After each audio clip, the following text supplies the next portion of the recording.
আসসালামু আলাইকুম। Adobe Illustrator গত পর্বে আমরা রেক্টেঙ্গেল টুলের বিভিন্ন অপশন নিয়ে কথা বলেছিলাম। আজকে আমরা আমাদের অন্যতম একটা গুরুত্বপূর্ণ প্লেট, যাকে বলা হয় পাথ ফাইন্ডার, সেই পাথ ফাইন্ডার নিয়ে কথা বলবো। আমরা উইন্ডো অপশন থেকে আমরা পি তে যাব। পি তে গেলে আমি একটা পাথ ফাইন্ডার নামে একটা অপশন পাবো, অর্থাৎ এটা শর্টকাট হচ্ছে shift control plus N. Shift control plus N বা পাথ ফাইন্ডার যখন আমরা দিব, আমাদের তখন এই ধরনের একটা পাথ ফাইন্ডারের অপশন আসবে। এই পাথ ফাইন্ডারের অপশনটা যদি আমি দেখি, তাহলে এখানে কয়েকটা অপশন আছে। প্রথম অপশনটা হচ্ছে ইউনাইট, দ্বিতীয় অপশন হচ্ছে মাইনাস ফন্ট, তৃতীয় অপশন হচ্ছে ইন্টারসেক্ট, চতুর্থ অপশন হচ্ছে এক্সক্লুড, এবং নিচের এটা শেপ মোড। পাথ ফাইন্ডার অপশনের মধ্যে আছে ডিভাইড, ট্রিম, মার্জ।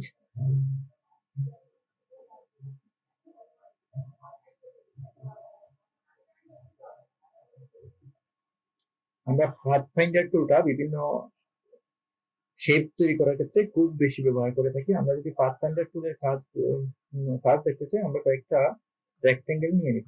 একটা রেক্টেঙ্গেল আমি নিয়ে নিলাম। একটা রেক্টেঙ্গেল যদি জুম করি, দেখা যাচ্ছে একটা রেক্টেঙ্গেল নিলাম এবং অল্টার ছিল তো আমি আরেকটা রেক্টেঙ্গেল নিলাম। এখন এই দুটো রেক্টেঙ্গেল হচ্ছে ডিফারেন্ট। দুটো রেক্টেঙ্গেল আমি একটা কপিও তৈরি করে রাখলাম, আরেকটা কপি তৈরি করে রাখলাম। আচ্ছা, এদের আরেকটা কপি তৈরি করে রাখলাম। এই দুটো রেক্টেঙ্গেল আমরা প্রথম চলে যাব শেপ মোডে। ইউনাইট, ইউনাইট মানে আমরা জানি যে একতা করে ফেলা। এই দুটো শেপকে যদি আমরা যোগ করে ফেলতে চাই, একদম একটা শেপ তৈরি করে ফেলতে চাই, তাহলে আমরা এই শেপকে সিলেক্ট করে ইউনাইটে ক্লিক করবো। ইউনাইট করে ফেলে দেখা যাচ্ছে আমাদের দুটো শেপ হয়ে গেছে একটা শেপ। এখানে আর কোনো মাঝখানে আর কোনো ডিফারেন্স নাই, সব একটা পাতের ভিতরে চলে এসেছে। দ্বিতীয় অপশনটার মধ্যে আমি যদি দেখি, এটার নাম হচ্ছে মাইনাস ফন্ট। মাইনাস ফন্টে আমরা ছবি থেকে বুঝতে পারতেছি এইটা হচ্ছে একটা উপরে একটা আছে এবং নিচে আরেকটা আছে। উপরে যে উপরে যে আমরা এই কালার গুলো চেঞ্জ করি, তাহলে আরো ভালোভাবে বোঝা যাবে। উপরে আছে লাল কালারের, নিচে আছে সবুজ কালারের, বা আমি দিয়ে দিই এটা সবুজ কালারের। এখন আমরা যদি এই মাইনাস ফন্টে ক্লিক করি, তাহলে দেখা যাবে কি আমাদের উপরের যে অংশটা আছে সেটা ডিলিট হয়ে যাবে, নিচের অংশটা রয়ে যাবে। তাহলে উপরের অংশ যদি ডিলিট হতে চাই, তাহলে নিচের অংশের এই অংশ, ছোট অংশটা সহ, মানে দুটার মধ্যে যেটা কমন সেটা সহ ডিলিট হয়ে যাবে। আমি এখানে রাইট ক্লিক করলাম, মাইনাস ফন্টে ক্লিক করলাম, এরপরে দেখা যাচ্ছে আমাদের এইটা যেটা দুটার মধ্যে কমন ছিল সেটা মাইনাস হয়ে গেছে। এখন দেখা যাচ্ছে এই দুটার মধ্যে যেটা কমন সেটা যদি আমরা রিমুভ করে, সেটা যদি আমরা রাখতে চাই, তাহলে আমরা একটা কাজ করব। এখানে তৃতীয় নাম্বার একটা অপশন আছে, সেই অপশনটার নাম হচ্ছে ইন্টারসেক্ট। আমরা জানি ইন্টারসেক্টের কাজ হচ্ছে দুইটার মধ্যে কমনটা রাখা, বাকিটা রিমুভ করে দেওয়া।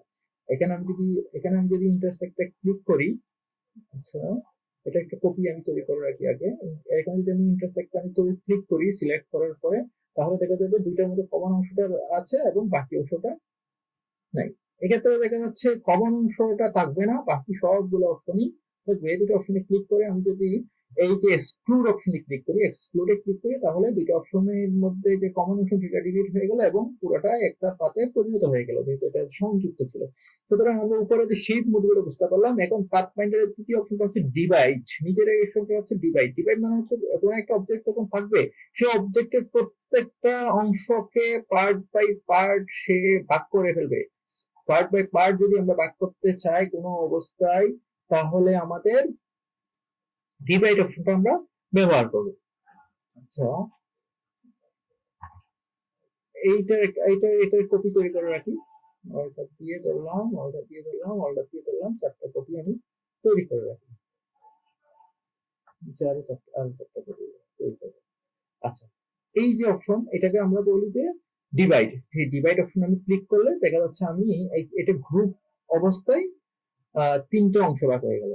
আমি যদি এটাকে রাইট ক্লিক করে আনগ্রুপ যদি করি, দেখা যাচ্ছে আমি এখানে প্রত্যেকটা অংশকে আলাদা করে রিমুভ করতে পারি, আলাদা করে আবার যোগ করতে পারি। তার মানে এটা এই অংশটা যেটা যেটা পাত ছিল সেটা ডিভাইড হয়ে গেল। এই দ্বিতীয় যে অপশন, এটা ট্রিম। ট্রিম অপশন, এটাতে যদি আমি ক্লিক করি, তাহলে আমাদের দেখা যাচ্ছে এমন একটা বিষয় হলো যে এই পাতটা উপরে যে আমাদের অবজেক্টটা ছিল সেই অবজেক্টটা ঠিক থাকলো, নিচে অবজেক্টটা এমন ভাবে কেটে গেল এবং এটার সাথে সংযুক্ত হয়ে গেল। জাস্ট এটার উপরের, এটার নিচে যে অংশটা ছিল আমি যদি এটাকে আনগ্রুপ করি তাহলে আপনাদেরকে দেখাইতে পারি। দেখেন দেখেন এটা কি, এটা কিন্তু কেটে গেছে। এটা কিন্তু আমরা কিন্তু এইসব ক্ষেত্রে কিন্তু এটা কিন্তু কি নাই, কাটা অবস্থাতে নাই, কিন্তু এটা কাটা অবস্থাতে ছিল না, কিন্তু এটা কিন্তু ট্রিম হয়ে গেছে বা কেটে গেছে। তাহলে আমাদের এই অপশনটা, আমরা অবজেক্টটাকেও রাখলাম, আবার উপরের অংশ থেকে কেটেও নিলাম। ঠিক যেমনটি ছিল এখানে আমাদের শুধু কেটে গেছিল, উপরের অবজেক্টটা একদম রিমুভ হয়ে গেছিল। উপরের অবজেক্টটা যদি আমরা রাখতে চাই তাহলে আমরা এই ট্রিমে ক্লিক করব। এই ট্রিমে আমরা ক্লিক করব। আচ্ছা, এই অপশন, এখানে যদি আমরা দ্বিতীয় অপশনটা দেখতে চাই সেটা হচ্ছে মার্জ। মার্জ মানে হচ্ছে সংযুক্ত হয়ে যাওয়া। এখানে ইউনাইট এবং মার্জ প্রায় সেম টু সেম কাজ করে। আমি একটু ক্লিক করি, ক্লিক করে আপনি বুঝতে পারবেন ইউনাইট এবং মার্জ একটা সেম টু সেম কাজ করে। কিন্তু ইউনাইট এবং মার্জ এর মধ্যে একটা কাজের একটা ডিফারেন্ট আছে। সেই ডিফারেন্টটা কি? ইউনাইটের ক্ষেত্রে আমরা দেখেছি যে সম্পূর্ণটা একটা অবজেক্টে পরিণত হয়ে গেছে, এবং একটা অবজেক্টে পরিণত হওয়ার পরে দুইটার মধ্যে যে একটা ডিফারেন্স সেটা বোঝা যাচ্ছে না, কিন্তু এদের মধ্যে দুইটার মধ্যে ডিফারেন্স বোঝা যাচ্ছে। আমরা যদি আনগ্রুপ করি তাহলে আমরা জাস্ট এই দুটাকেও ওই একই হিসাব আগের মতো, এটাকে এটা কি হয়ে গেছে, এটা এখানে ইন্টারসেক্ট হয়ে গেছে এবং বাকিটা মার্জ হয়ে গেছে, মানে দুইটার সাথে কি আছে, সংযুক্ত হয়ে হয়ে আছে, জাস্ট মার্জ হয়েছে।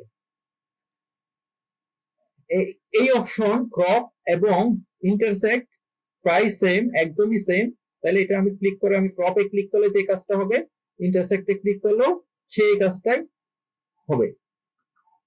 একটা ক্রপ আর একটা ইন্টারসেক্ট, ক্রপ ইন্টারসেক্ট, যেটা আসলে একটু ডিফারেন্ট কাজ করছে। দেখেন আমি যখন এখানে ক্লিক করে ক্রপে গেলাম, উপরের অংশটা রয়ে যাচ্ছে, ক্রপ হচ্ছে, মানে কমন অংশের উপরের অংশটা।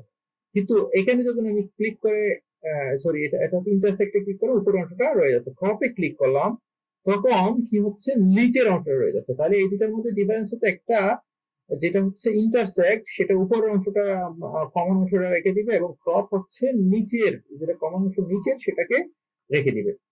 তারপর আছে আউটলাইন। যেমন এই দুটা শেপের মধ্যে একটা আউটলাইন আছে, আমরা তো আগেই দেখেছি আমাদের স্ট্রোকের যে বিষয়টা থাকে সেটা হচ্ছে আউটলাইন। এটা যদি আমরা আউটলাইনটা শুধু দেখতে চাই, মাঝখানে ফিলটা যদি না চাই কোন একটা অপশনে, তখন আমরা আউটলাইনে ক্লিক করবো। সেক্ষেত্রে দেখা যাবে আমাদের শুধুমাত্র একটা আউটলাইন তৈরি হবে। আমি চাইলে এই আউটলাইনে স্ট্রোক কি করতে পারি, বাড়িয়ে কমিয়ে দিতে পারি। এক্ষেত্রে আমাদের এইখানে এই যে অবজেক্ট দুটা ছিল, সেই অবজেক্ট দুটা কি হয়ে গেল, আউটলাইনে পরিণত হয়ে গেল। এটা এখানে আউটলাইনে পরিণত হয়ে গেল। আরেকটা অপশন আছে, এটা হচ্ছে মাইনাস ফন্ট। মাইনাস ফন্টও আমরা দেখতে পাচ্ছি যে উপরের অংশটা কেটে যাবে, নিচের অংশটা রয়ে যাবে। উপরের এই অংশটা মাইনাস হয়ে যাবে, নিচেরটা রয়ে যাবে। এটা হচ্ছে আপনার এই আরেকটা অপশন যে আছে, এই অপশনের বিপরীত আর কি। এই অপশনটার বিপরীত অপশন হচ্ছে এই অপশনটা, যেমন মাইনাস ফন্টের বিপরীত হচ্ছে মাইনাস ব্যাক।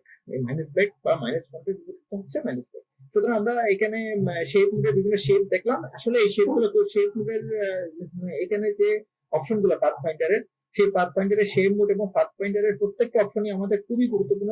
আমরা যখন কোন একটা ইউনিক ডিজাইন তৈরি করতে যাব, প্রত্যেকটা পদে পদে আমাদের এই বিষয়টা সম্পর্কে জানতে, এই বিষয়টা নিয়ে কাজ করতে হবে।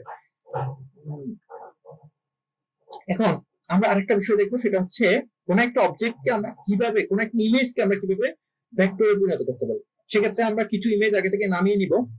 যেমন আমি গুগলে যাব, গুগল থেকে আমি কিছু ইমেজ নামিয়ে নিব। যেমন হচ্ছে কি ইমেজ নিব, ধরেন হচ্ছে আপনি গিটার, গিটার নামি আমি একটা মেন দিই, মেন ভেক্টর। মেন ভেক্টর নিতে আমি সার্চ করব। মেন ভেক্টর যদি আমি এদিকে সার্চ করি, একটা মানুষের একটা ভেক্টর আমার এখানে আসলো। একটা হোয়াইট ব্যাকগ্রাউন্ড বা ব্যাকগ্রাউন্ড, এই ধরনের আমি একটা ভেক্টর আমি নিয়ে নিই।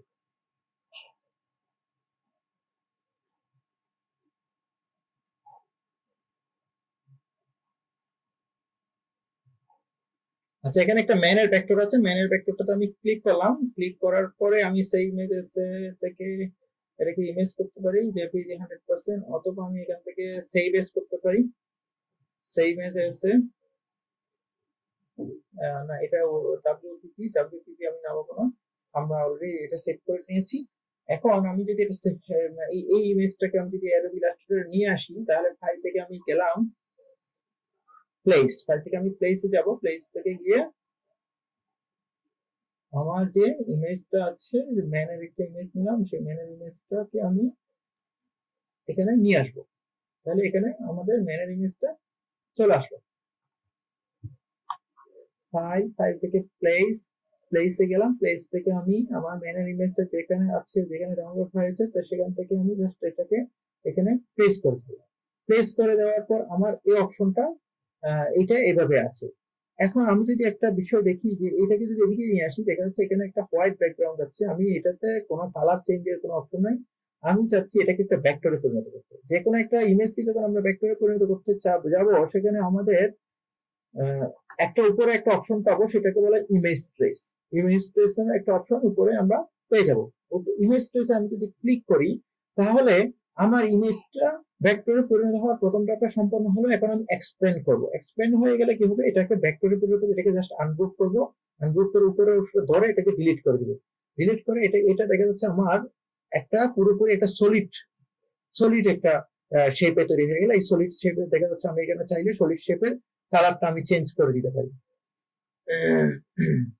সলিড শেপের আমি কালারটা আমি চেঞ্জ করে দিতে পারি। এখান থেকে আমি যে কোনো কালার দিয়ে দিতে পারি। তাহলে আমরা কোন একটা ইমেজকে আমরা ইমেজ ট্রেসের মাধ্যমে ভেক্টরে পরিণত করাটা দেখলাম। এটা আসলে একটা গুরুত্বপূর্ণ কাজ, কারণ আমরা আমাদের একটি অনেক ইমেজ দরকার হবে, বিভিন্ন সময় বিভিন্ন ইমেজ দরকার হবে, কিন্তু আমরা সেই ইমেজগুলো সবগুলো তো তৈরি করা সম্ভব হবে না, বা এগুলো থেকে কোনো একটা জিনিসকে কাটসাট করে আমরা অন্য কোনো নতুন ইমেজ তৈরি করতে চাচ্ছি, নতুন কোনো একটা আইকন তৈরি করতে চাচ্ছি, তাহলে আমাদের এই যে ইমেজ ট্রেসটা খুবই একটা গুরুত্বপূর্ণ বিষয়। ধন্যবাদ সবাইকে। আসলে আপনি এই বিষয়গুলো নিয়ে প্র্যাকটিস করবেন, আশা করি ভালো কিছু করতে পারবেন। ধন্যবাদ সবাইকে। আসসালামু আলাইকুম।